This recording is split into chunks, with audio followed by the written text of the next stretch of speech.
નમસ્કાર દર્શક મિત્રો, સ્વાગત છે આપનું કે ન્યૂઝમાં। હું છું આપની સાથે યશ। તો મહત્વના સમાચાર શરૂ કરતા પૂર્વે નજર કરીએ આજની હેડલાઇન્સ પર। અનિલ સ્ટાર્ચ મિલના માલિક અનમોલ પાલ શેઠની ક્રાઇમ બ્રાન્ચે છેતરપિંડી કેસમાં સોમવારે ધરપકડ કરી છે, તો એક દિવસના રિમાન્ડ પણ મેળવવા ચર્ચા જાગી છે।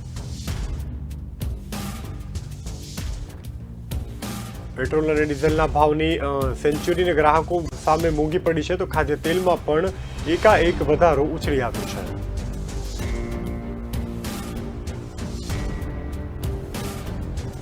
1985ના બેચના રિટાયર્ડ આઈએએસ અધિકારી તેમજ પૂર્વ માનવ સંસાધન તેમજ સૂચના પ્રસારણ સચિવ અમિત ખરવની વડાપ્રધાન મોદીના સલાહકાર તરીકે નિમણૂક કરાઈ।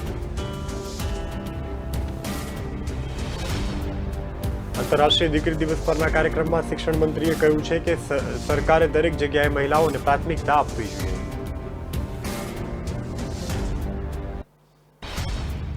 જૂનાગઢથી સારા સમાચાર આવ્યા છે। છેલ્લા કેટલાક મહિનાઓથી ગીર અભયારણ્ય બંધ હતું, તે હવે ફરીથી ખુલ્લું મુકાશે। તો હવે જોઈએ સમાચાર વિગતવાર। શહેરના માલતેજપુરા વિસ્તારમાં પરિવારમાં અનિલ સ્ટાર્ચ મિલના માલિક અનમોલ શ્રીપાલ શેઠની ક્રાઇમ બ્રાન્ચે છેતરપિંડીના મામલે ધરપકડ કરી છે, તો દિવસના રિમાન્ડ મેળવવા પણ ચર્ચા જાગી છે અને 16 લાખ રૂપિયાની છેતરપિંડી કરવાની અમદાવાદના વેપારી કેદાર તાંબેએ ફરિયાદ ગત રવિવારે રાતે નોંધાવી અને અનમોલ સોમવારે સાંજે રાજસ્થાનના જેસલમેરથી ઝડપી લેવાયો છે। મંગળવાર રાત સુધીમાં ક્રાઇમ બ્રાન્ચે અનમોલ શેઠ પાસે વધુ 1.5 કરોડ રૂપિયાની છેતરપિંડી કરવા અંગેની ફરિયાદ નોંધશે, તેમ પણ ક્રાઇમ બ્રાન્ચના સૂત્રો જણાવી રહ્યા છે।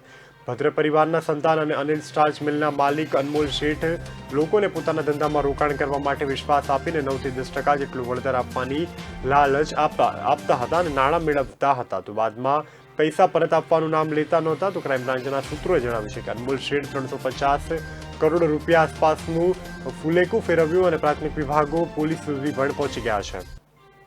વર્ષ 2017 આસપાસના અરસામાં સીઆઈડી ક્રાઇમ બ્રાન્ચ અને માણસા સહિતના પોલીસ સ્ટેશનોમાં પણ અનમોલ શેઠ સામે છેતરપિંડીનો અડધો ડઝન ફરિયાદ પણ નોંધાઈ હતી। તો અમદાવાદના ડ્રાઇવ ઇન પાસે પણ આવેલી કંપની પાસે મકાનનો જથ્થો માંગવાની વાત મેળવી અને 14 લાખ રૂપિયા પરત નહીં આપ્યાની ફરિયાદ પણ ખાનગી રાહે નોંધી અને ક્લાસે અનમોલ શેઠની ધરપકડ કરી છે। તો અનમોલ શેઠ અને અન્ય રાજ્યોમાંથી પણ પૈસા મેળવીને વધુ નફાની લાલચ આપી અને છેતરપિંડી કરી અને લોકોને ઠગતો હોવાનું પણ અનેકવાર મામલા સામે આવ્યા છે। તો છેતરપિંડી કેસમાં અનમોલ શ્રીપાલભાઈ શેઠની ધરપકડ થતા શહેરના ભદ્ર પરિવારમાં લાલભાઈ ગ્રુપમાં પણ ચર્ચા જાગી ગઈ છે।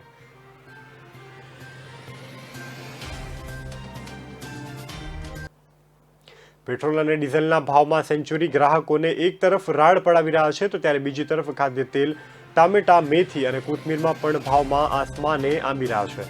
તો મધ્યમ અને અપર ડીલર ક્લાસની હાલાકી ખૂબ જ મુશ્કેલ બની છે। તો કૃષિ ઉત્પન્ન બજાર સમિતિમાં ક્વોલિટી પ્રમાણે ₹40થી લઈ અને 64 કિલો દીઠ ભાવથી મળતી કોથમીરમાં પણ ભાવ ₹120 થી 150 લેવાઈ રહ્યો છે। તો હોલસેલ તેમજ માર્જિન વધારી રહ્યા છે અને તે રીતે રિટેલર્સ પણ તેમનું માર્જિન પણ 50 થી લઈ અને 75% ઉપર રાખી અને તકનો લાભ પણ લઈ રહ્યા છે। તો કૃષિ ઉત્પન્ન બજાર સમિતિમાં 100 કિલો વટાણાના ભાવ ₹10,000 થી લઈ અને 13,500 એટલે કે કિલોના ભાવ ₹100 થી 135 બોલાય હોવાની પણ છૂટક માર્કેટમાં વટાણાના ભાવ ₹150 થી લઈ અને 200ની રેન્જમાં બોલાઈ રહ્યા છે। જોકે વટાણાની સિઝન અત્યારે ચાલુ નથી, પરંતુ સિઝન પૂર્વેના છૂટાછવાયા સપ્લાયને કારણે તેના ભાવમાં હાલ ઊંચકાયો જોવા મળી રહ્યો છે। તો ચોમાસાએ વિદાય લીધો તે પૂર્વે રાજકોટ સહિતના વિસ્તારોમાં પણ અડધાબડધીથી લઈ અને કોથમીર, ગુરુવાર અને મેથીના પાકને નુકસાન થયું છે। તો અમદાવાદ કૃષિ ઉત્પન્ન બજાર સમિતિમાં કોથમીરના કિલો પણ ભાવ ઘટી ગયા હોય તેવું પણ દેખાઈ રહ્યું છે। તો કૃષિ ઉત્પન્ન બજાર સમિતિમાં મળતા શાકભાજીના ભાવ કરતાં પણ બમણા ભાવ લઈ અને છૂટક લાવતા હોય તેવું પણ જાણવા મળી રહ્યું છે। તો બીજા દિવસે કિલો દીઠ રૂપિયાના ભાવે વેચીને રોકડા કરી લેતા હોય તેવું પણ અનેકવાર સામે આવ્યું છે। તો મળેલા દિવસો પહેલા ભરપૂર માનવસર્જિત મેળાથી લઈને નબળી ક્વોલિટી અને સ્વાદી ક્વોલિટીનું મિશ્રણ કરી તેનો ઊંચામાં ઊંચા ભાવ પણ પડાવી રહ્યા છે। 1985 બેચના રિટાયર્ડ આઈએએસ અધિકારી તેમજ પૂર્વ માનવ સંસાધન તેમજ સૂચના પ્રસારણ સચિવ પરીખની વડાપ્રધાન મોદીના સલાહકાર તરીકે નિમણૂક કરવામાં આવી છે। તો મંગળવારે તેમની નિમણૂક અંગેનો આદેશ જાહેર કરવામાં આવ્યો હતો। તેમાંથી 30 સપ્ટેમ્બર ઉચ્ચ શિક્ષણ સચિવના પદેથી સેવા નિવૃત્તિ પણ થયા છે। તો મંત્રીમંડળની નિમણૂક સમિતિએ પણ ખરેને પીએમ મોદીના સલાહકાર નિયુક્ત કરવાના પ્રસ્તાવને મંજૂરી આપી છે। તો પીએમઓમાં પણ તેમની નિયુક્તિ ભારત સરકારના સચિવ રેન્ક તેમજ સ્કેલ ઉપર પણ રાખવામાં આવી છે. તો તેઓ 2 વર્ષ સુધી આ પદ પર રહેશે અને તેઓ વડાપ્રધાન મોદીના નિર્દેશમાં નવી શિક્ષણ નીતિ અને 2020માં બનાવવામાં આવેલા સૂચના તેમજ પ્રસારણ મંત્રાલય ફરજ બજાવતા ડિજિટલ મીડિયા નિયમોના થયેલા ફેરફારમાં પણ મહત્વની ભૂમિકા ભજવવાનો છે. તો અમિત ખરેની પીએમઓમાં નિમણૂક કરી અને પૂર્વ કેબિનેટ સચિવ પીકે સિન્હા તેમજ પૂર્વ સચિવ અમરજી સિન્હાને પણ આ વર્ષે પીએમઓમાં સલાહનું પદ છોડ્યા બાદ આ વરણી કરવામાં આવી છે. તો ખરે પૂર્ણ પર્દાફાશ સાથે સ્પષ્ટ નિર્ણય અધિકારી તરીકે પણ તેઓ જાણીતા છે. તો બિહાર, ઝારખંડ અને કેરળના 1985 બેચના આઈએસ અધિકારી ખરેરે ડિસેમ્બર 2019માં શિક્ષણ મંત્રાલયના સચિવ તરીકે પદભાર પણ ગ્રહણ કર્યો હતો. તો તેમની નિમણૂક થોડા જ સમય પહેલા રાષ્ટ્રીય શિક્ષણ નીતિ 2020 કેબિનેટ દ્વારા 29 જુલાઈ 2029ના રોજ માન્ય પણ અપાઈ હતી. કેટલાક નેતાઓ આ પ્રકારના નિવેદનને કારણે ચર્ચામાં રહેતા હોય છે. તો જેમાં રાજસ્થાનના શિક્ષણ મંત્રી ગોવિંદ ડોટાસરાનો પણ સમાવેશ થાય છે. તેમણે કહ્યું છે કે જે સ્કૂલોમાં મહિલા સ્ટાફ વધારે હોય છે ત્યાં ઝઘડા પણ વધારે થતા હોય છે.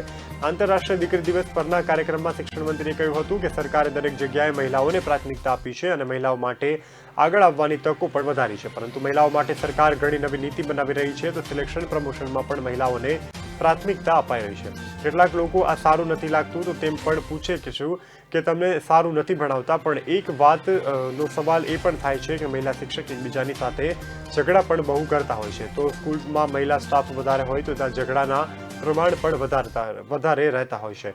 તો તેમણે આ જ્યારે નિવેદન આપ્યું ત્યારે કાર્યક્રમમાં મહિલા અધ્યાપકો અને શિક્ષિકાઓ પણ સામે જ બેઠા હતા.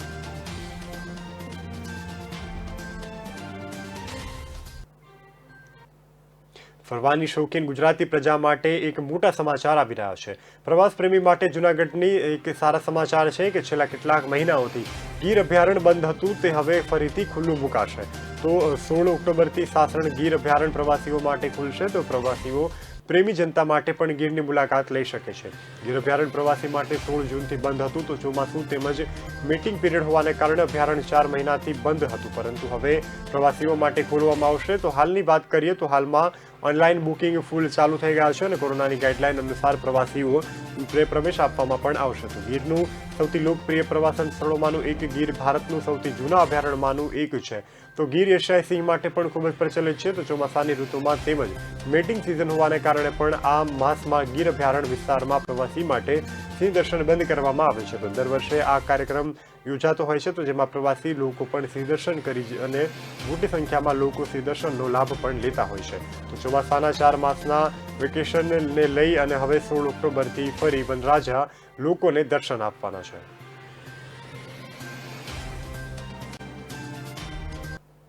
હાલ સમય થયો છે એક નાનકડા વિરામનો. વિરામ બાદ ફરી મળીશું.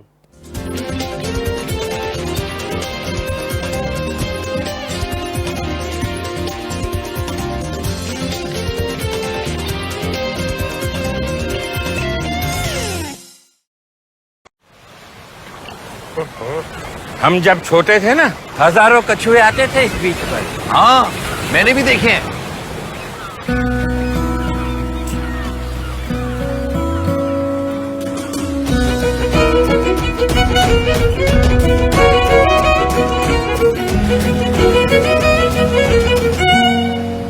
क्या कर रही हो बेटा? कछुओं के लिए जगह बना रही हूँ ताकि वो दोबारा वापस आ सके. मुझे भी तो देखने हैं कछुए.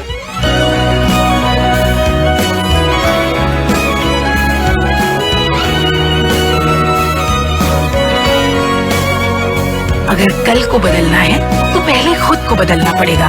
सर्फ एक्सेल में हमने भी की है एक शुरुआत खुद को बदलने की. Surf Excel matic liquid 100% eco friendly actives के साथ मुश्किल दाग निकाले और पर्यावरण का भी रखें ख्याल.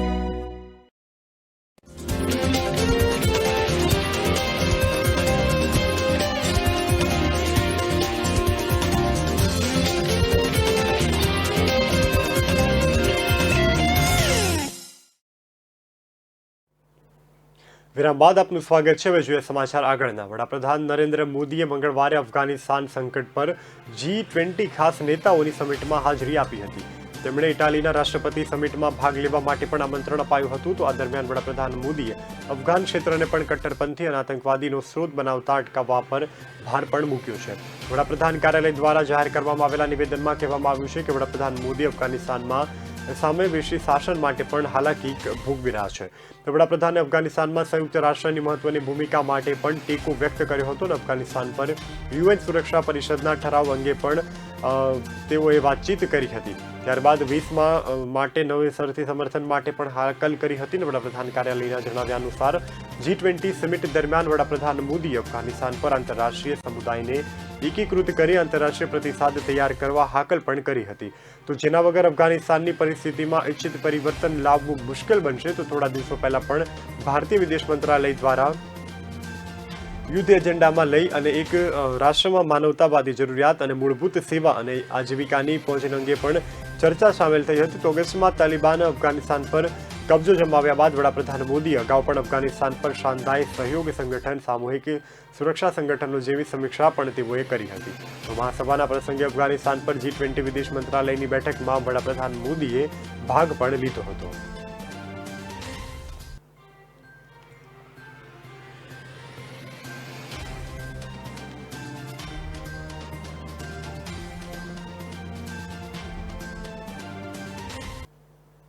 ઉર્જા સંકટ ઘટાડવા માટે કેન્દ્ર સરકારે રાજ્યોની તમામ માગણી પૂરી કરી છે. તો છેલ્લા 4 દિવસમાં કોલસાનો સ્ટોક પણ વધારવામાં આવ્યો છે. સરકારી સૂત્રો કહી રહ્યા છે કે 1 મહિનામાં સ્થિતિ સામાન્ય થઈ જશે. તો દૈનિક વીજળી અને કોલસાના પુરવઠામાં પણ કોઈ કમી નથી. તે જ સમયે કટોકટી ઘટાડવા માટે પણ કેન્દ્રીય ઉર્જા મંત્રાલયે રાજ્યોને વિનિમય રીતે પણ ઉચ્ચ ભાવે વીજળી ન વેચવા માટેની સૂચના જાહેર કરી છે. તો જેથી રાજ્યમાં વીજ ઉત્પાદકને પણ પૂરતો પુરવઠો સુનિશ્ચિત કરી દેવાય છે. તો સરકારી સૂત્રોએ જણાવ્યું છે કે કોલસા મંત્રાલય જાન્યુઆરીથી કોલ ઇન્ડિયા પાસેથી સ્ટોક લેવા માટે રાજ્યોને પત્ર લખી રહ્યું છે, પરંતુ કોઈ જવાબ મળ્યો નથી. તો કોલ ઇન્ડિયા માત્ર મર્યાદા સુધી સ્ટોક કરી શકે છે, કારણ કે ઓવર સ્ટોટિંગમાંથી પણ કોલસામાં આગ લાગી જતી હોય છે. તો ઝારખંડ, રાજસ્થાન અને પશ્ચિમ બંગાળની પોતાની કોલસાની ખાણો છે, પરંતુ ખાણ કામ ઓછું થાય છે. તો આ સાથે જ દેશ વિદેશમાં પણ વીજળીની કટોકટી વચ્ચે રેલવે પણ મોટું પગલું ભર્યું છે. હવે પાવર પ્લાન્ટમાં કોલસો પહોંચાડવા માટે ટ્રેન પણ 24 કલાક ચાલતી રહેશે. તો રાષ્ટ્રીય ટ્રાન્સપોર્ટ કોલસાની આ અછતને કટોકટી જાહેર કરાય છે. તો તમામ ઝોનલ અને રેલવેના પ્રિન્સિપલ ચીફ ઓપરેટિંગ મેનેજરોને પણ 24 કલાક ઓપરેશન કંટ્રોલ રૂમ તૈયાર કરવાની સૂચના પણ આપી દેવામાં આવી છે.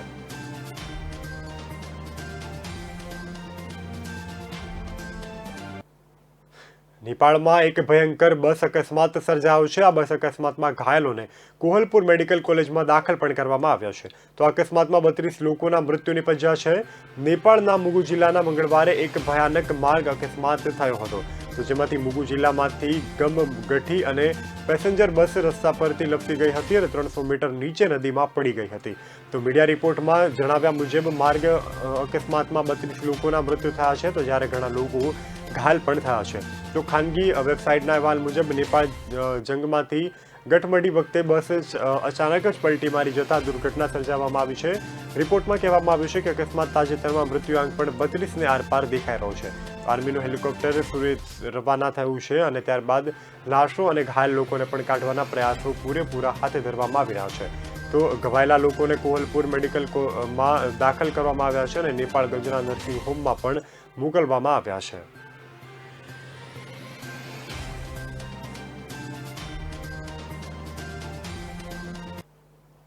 કેન્દ્ર સરકારની સબ્જેક્ટ એક્સપોર્ટ કમિટી મંગળવારે 2 થી 18 વર્ષના બાળકોને યુવાનો માટે વેક્સિનને મંજૂરી આપી દીધી છે. તો વેક્સિન બનાવવાની કંપની ભારત બાયોટેક બાળકો પરના ટ્રાયલના પરિણામે કેન્દ્ર સરકારને સોંપ્યા હતા. તો જેમાંથી એક્સપર્ટ કમિટીએ 2 પરિણામોના વિશ્લેષણ બાદ પણ જણાવ્યું છે કે કોવેક્સિનથી બાળકોને કોઈ હાનિ નથી અને તેથી કંપની પણ બાળકો માટે વેક્સિનનું બ્રેકિંગ કરી શકે છે. તો રસીકરણ અંગે પણ કંપની કે સરકારે કોઈ તારીખ આપી નથી, પરંતુ કંપની એવું માનીને ચાલે છે કે દિવાળી પહેલા બાળકોનું રસીકરણ શરૂ કરી દેવામાં આવશે. તો બાળકો માટે પણ મંજૂરી થયેલી વેક્સિન બીજી રસી છે. તો અગાઉ પણ ડાયઝન અને ડેલિકાથી પણ ઝાયકોડેની મંજૂરી પણ મળી હતી. તો આ રસી 12 વર્ષથી વધુ વયના બાળકોને આપી શકાશે. તો જેમાંથી દેશમાં ત્યાર સુધીમાં ગંભીર બીમારી ધરાવતા લોકોને પણ રસી આપવાની હતી. તો જેમાંથી 45 કરતાં વધુ વયના લોકોના કેસમાં વધારો થયો છે. તો મંત્રાલયના સૂત્રો જણાવી રહ્યા છે તે પ્રમાણે ગંભીર બીમારીથી ધરાવતા બાળકોને રસી આપવાની શરૂઆત કરવા અંગે ટૂંક સમયમાં નિર્ણય પણ લેવામાં આવવાનો છે. તો હાલ દેશમાં બાળકો માટેની કુલ 4 રસી પર કામ ચાલી રહ્યું છે, જેમાંથી 2 રસીને મંજૂરી મળી ચૂકી છે. મંગળવારે મંજૂરી મેળવવા વેક્સિનના 2 ડોઝ અપાશે. તો ઝાયકોવી અને ડી 12 વર્ષથી વધુ વયના બાળકો માટે આ રસી આપવાની વ્યવસ્થા પણ કરવામાં આવી છે. તો આ ઉપરાંત સીમર ઇન્સ્ટિટ્યૂટ દ્વારા પણ કોવેક્સિનને રસીને દેશમાં 23 જગ્યાએ ટ્રાયલ પણ કરી અને ચાલુ કરી દેવાઈ છે. અર્થવ્યવસ્થા માટે એક સારા સમાચાર સામે આવી રહ્યા છે. તો આંતરરાષ્ટ્રીય મુદ્રા કોષે ભારત માટે વર્ષ 2021માં 9.5% અને 2022માં 8.5%ના વૃદ્ધિ દરનું અનુમાન વ્યક્ત કર્યું છે. તો આ વર્ષે પણ ચીનના વિકાસ દરથી 1.5% અને અમેરિકાથી 3.5% વધુ હશે અને સાથે પણ 2022માં ભારતની અર્થવ્યવસ્થા ચીનની તુલનાએ 2.9% અને અમેરિકાથી 3.3% વધુ ઝડપથી આગળ વધશે. તો ભારતની અર્થવ્યવસ્થા નાણાકીય વર્ષ 2020-21ના 7.3%નો ઘટાડો આવ્યો છે. તો વિશ્વ આર્થિક પરિદૃશ્યના તાજા રિપોર્ટ મુજબ અમેરિકા આ વર્ષે પણ 6% અને આગામી વર્ષે 5.2% દરથી વધશે તેવી શક્યતા વ્યક્ત કરવામાં આવી રહી છે. તો IMF અને વિશ્વ બેંકના અપૂર્વનામુના મુજબ ચીનની અર્થવ્યવસ્થા પણ વર્ષ 2020-21માં 8% અને 2022માં 6.5% વધી જશે. તો IMFના હાલના WEOના ભારતના વિકાસ દરના અનુમાનોને આ વર્ષે જુલાઈમાં જાહેર પોતાના ગત અનુમાન પર સ્થિર રાખ્યો છે. જો કે આ એપ્રિલના અનુમાન મુજબ 1.6% ઓછા છે.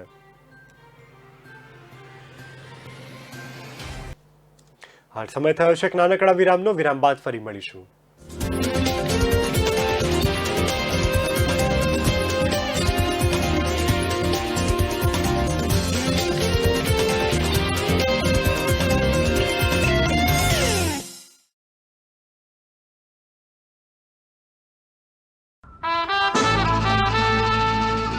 के रेडियो माहिती, मनोरंजन और मस्ती का ट्रायो.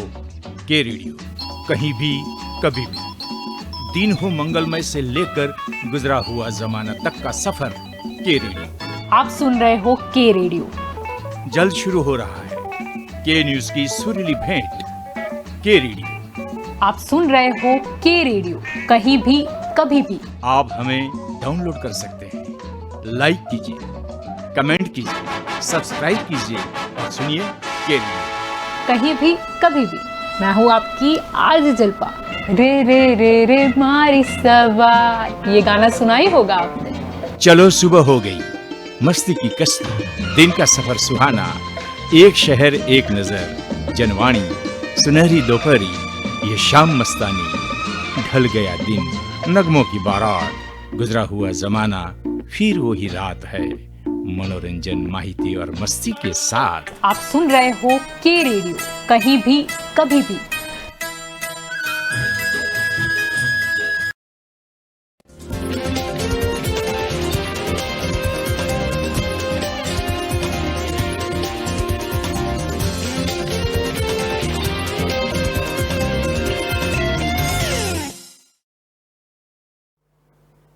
વિરામ બાદ આપનું સ્વાગત છે. હવે જોઈએ સમાચાર આગળના. હવે વાત કરીએ અમદાવાદ શહેરની. તો અમદાવાદ શહેરમાં રખડતા ઢોરને મામલે AMCને ગુજરાત હાઈકોર્ટ વારે ખખડાવતી હોય છે. તો જો કે ભ્રષ્ટાચાર કરી રખડતા ઢોરો પકડવામાં આવતા ન હતા, પરંતુ દર મહિને ગાયો નહીં પકડવા અને છોડવાને લઈ અને લાખો રૂપિયાના હપ્તા અધિકારી દ્વારા લેવામાં આવે છે. તો જેની ફરિયાદ ગુજરાત ACBને પણ મળતા આજે અમદાવાદ ACBની ટીમે મ્યુનિસિપલ કોર્પોરેશનમાં રખડતા ઢોર વિભાગમાં PI તરીકે ફરજ બજાવતા FS કુરેશીને રૂપિયા 10,000ની લાંચ લેતા રંગે હાથે ઝડપી પાડ્યા છે. તો ગાયો નહીં પકડવાના હપ્તા અને દિવાળી બોનસ પેટે ફરિયાદી પાસેથી રૂપિયા 20,000ની લાંચ માંગી હતી. તો જેથી ACBએ પણ એરપોર્ટ સર્કલ પાસે આવેલી એરપોર્ટ ઇનવલ હોટલના ટેરેસ ઉપર ટ્રેન ગોઠવી અને PI કુરેશીની લાંચ લેતા ઝડપી અને વધુ તપાસ હાથ ધરી છે. અમદાવાદ શહેરમાં રખડતા ઢોરની મોટી સમસ્યા છે, છતાં પણ કોર્પોરેશનનું CNCD વિભાગ કામગીરી કરતું નથી. તો માત્ર નામની કામગીરી બતાવવા કેટલીક ગાયો પકડી લે છે. તો ગાયો નહીં પકડવા માટે ઢોર પાર્ટીના ફરજ બજાવતા કર્મીઓ અને પોલીસ કર્મચારીઓ પણ હપ્તા લેતા હોય તેવું ઘણી વખત સ્પષ્ટપણે જોવા મળતું હોય છે. તો કુરેશીએ પણ નહીં પકડવાની અને કેસ નહીં કરવાના દર મહિને લાંચ પેટે રૂપિયા 10,000ની માગણી કરી હતી અને જો ન આપે તો કેસ વધારવાની ધમકી પણ આપવામાં આવી હતી. આજકાલ ઓનલાઈન શિક્ષણનો ક્રેઝ ઘણો બધો જોવા મળી રહ્યો છે. તો ઓનલાઈન શિક્ષણમાં રાષ્ટ્રપિતા પૂર્વ વડાપ્રધાન કરેલી ટિપ્પણીનો વિડીયો વાયરલ થઈ રહ્યો છે. તો કારેલી બાગની પાર્થ સ્કૂલના એક શિક્ષકે ઓનલાઈન શિક્ષણ દરમિયાન રાષ્ટ્રપિતા મહાત્મા ગાંધી અને પૂર્વ વડાપ્રધાન જવાહરલાલ નહેરુ તથા કોંગ્રેસ વિદેશી અભદ્ર ટિપ્પણી કરતા તેમનો વિડીયો વાયરલ થયો છે. તો આ ઘટના બાદ કોંગ્રેસ આંદોલન છેડવાની તૈયારી કરી રહ્યું છે. તો બુધવારે શહેર કોંગ્રેસ દ્વારા કલેક્ટરને રજૂઆત પણ આજ રોજ કરવામાં આવી છે. તો કારેલીબાગ પાર્થ સ્કૂલમાં ધોરણ 8થી લઈને 10ના વિદ્યાર્થીઓને રાજ્ય સમાજશાસ્ત્રના અભ્યાસક્રમ સિવાયની કેટલીક બાબતો શિક્ષક દ્વારા ભણાવતી હોવાથી આ વિવાદ સર્જાયો છે. તો પાર્થ સ્કૂલના શિક્ષક રાજ ભટ્ટ વિદ્યાર્થીઓને જણાવ્યું છે કે વર્ષો પહેલા ગોરખપુરમાં ઉપવાસ ઉપર ઉતરેલા ભારતીયો પર પોલીસે લાઠીચાર્જ કરી ઘાયલ કર્યા હતા અને કેટલાકના મૃત્યુ પણ થયા હતા. પછી લોકોએ પોલીસ સ્ટેશનમાં બ્રિટિશ ભાઈને મારી નાખ્યા હતા, જેથી ગાંધીજીને ઝટકો લાગ્યો હતો અને બ્રિટિશ ભાઈ મરવો જોઈએ નહીં તેવી પણ પોલિસી ગાંધીજી અને નહેરુની હતી. ગાંધીજી અને નહેરુની મિલીભગત હતી અને ગાંધીજી સ્વદેશી કરતા હતા, પરંતુ નહેરુ તો વિદેશી હતા. તો નહેરુ પ્રધાનમંત્રી બન્યા તો સિગાર લેવા પણ સ્ટાર્ચ પ્લેન વિદેશ મોકલાતું હતું. નહેરુ પરિવારના બાળકોની પાર્ટી સ્ટાર્ટર પ્લેનમાં થતી હતી તેવા અનેક વિવાદાસ્પદ તેઓએ નિવેદન આપ્યા હતા અને આ વિડીયો હિન્દુ મુસ્લિમને લઈ અને પણ એક વિવાદ તેમાં સર્જાયો છે. તો કેટલીક પોલિટિકલ પાર્ટી પણ એવી છે કે જે હિન્દુ અને મુસ્લિમને ડિવાઈડ કરવામાં માને છે, તો તેમને પણ વોટ બેંક બચશે તેવું તેઓએ નિવેદન આપ્યું હતું.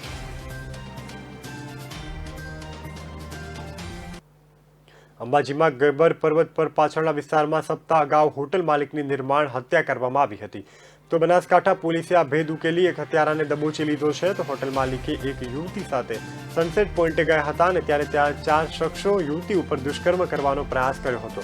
તો જેમની ચુગલમાંથી બચાવવા જતા દુષ્કર્મીએ ચપ્પલના 8 ઘા ઝીકી હોટલ માલિકની હત્યા કરી હતી. તો એસ સુશીલ અગ્રવાલે જણાવ્યું છે કે દાતા તાલુકાના હડાદ ગામના વતની વિનય રાવલ અંબાજી હોટેલ વ્યવસાયમાં જોડાયેલો હતો. તો થોડાક સમયથી માઉન્ટ આબુ ખાતે તે હતો અને જે સપ્તાહ અગાઉ સોમવારની સાંજે એક યુવતી સાથે અંબાજી ગબ્બર પાછળના વિસ્તારમાં સનસેટ પોઈન્ટે ગયો હતો. તો દરમિયાન તેલિયા નદી ઉપર પાસે આવેલા નજીકના જંગલમાં આવેલા 4 શખ્સોએ બંને જણાને એકલો જોઈ અને યુવતી ઉપર દુષ્કર્મ કરવાનો પ્રયાસ કર્યો હતો. આથી વિનય રાવલ આ દુષ્કર્મીઓને ચુંગાલમાંથી યુવતીને બચાવવા પણ ગયો હતો. તો ત્યારે તેમણે તીક્ષ્ણ હથિયારના ઘા વડે વિનયની હત્યા કરી અને હત્યારાઓ ત્યાંથી ફરાર થઈ ગયા હતા. ગુજરાતમાંથી મેઘરાજા વિદાય લઈ રહ્યા છે. તો હવામાન વિભાગના જણાવ્યા પ્રમાણે વર્ષ 1960 પછી ચોમાસાની વિદાયમાં આ બીજો સૌથી વિલંબ થયો છે. તો સ્ટેટ ઇમરજન્સી ઓપરેશન સેન્ટરના જણાવ્યા પ્રમાણે રાજ્યમાં ચોમાસામાં કુલ 96.37% વરસાદ નોંધાયો છે. તો ગત બુધવારથી રાજ્યમાં પણ ચોમાસાની વિદાયની પ્રક્રિયા શરૂ થઈ ગઈ છે. તો ગત 3 જૂને દેશમાં નૈઋત્યના ચોમાસાનો પ્રારંભ થયો હતો. તો અમદાવાદ સ્થિત હવામાન વિભાગ દ્વારા જારી કરવામાં આવેલા બુલેટિનમાં જાણવા મળ્યું હતું કે નેતૃત્વ ચોમાસાની સમગ્ર રાજ્યમાં વિદાય પણ થઈ રહી છે. તો રાજ્યમાં સપ્ટેમ્બરમાં કુલ 426.21 મિલીમીટર વરસાદ નોંધાયો હતો. તો જિલ્લામાં પણ દેવભૂમિ દ્વારકામાં સૌથી વધુ 143.57% વરસાદ નોંધાયો છે.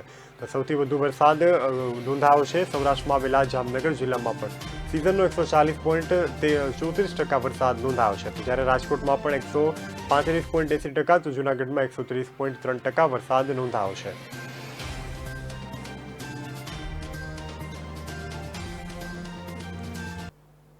Ahmedabad Mumbai bullet train project માટે સ્લેબ ટ્રેકના ગાર્ડ બનાવી અને કામગીરી આણંદના ચીખોદરા પાસેથી શરૂ કરવામાં આવી છે. તો જે અંગે રેલ રાજ્યમંત્રી દર્શનાબેન જરદોશનો કાર્યક્રમ રદ થતાં દિલ્હીથી આવેલા નેશનલ હાઈ સ્પીડ રેલ કોર્પોરેશનના અધિકારી દ્વારા કામગીરીનું નિરીક્ષણ કરી શરૂઆત કરવામાં આવી છે.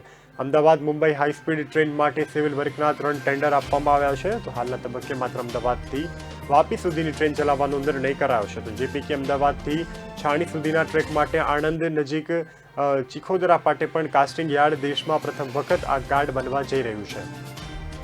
મુંબઈ અમદાવાદ વચ્ચે બુલેટ ટ્રેન દોડાવવા માટે પ્રોજેક્ટ અમલમાં મુકાયો છે. તો તે માટે વાસદથી લઈ અને બોરિયાવાથી સુધી 18 કિલોમીટર બુલેટ ટ્રેન ટ્રેક પણ પાથરવામાં આવવાનો છે. તો જેમાંથી 11 ગામોમાં 546 ખેડૂતોની જમીન આ પ્રોજેક્ટમાં ગઈ છે. તો આણંદ જિલ્લાના વાસદ, અડાસ સહિતના બોરિયાવી સુધીના 11 ગામોમાં 546 ખેડૂતોને કુલ 47 હેક્ટર જમીન બુલેટ ટ્રેન પ્રોજેક્ટમાં એકત્રિત કરવામાં આવી છે. તો જેમાંથી ખેડૂતોને અંદાજે ₹2,22,25,11,605 વળતર પેટે પણ ચૂકવવામાં આવ્યા છે.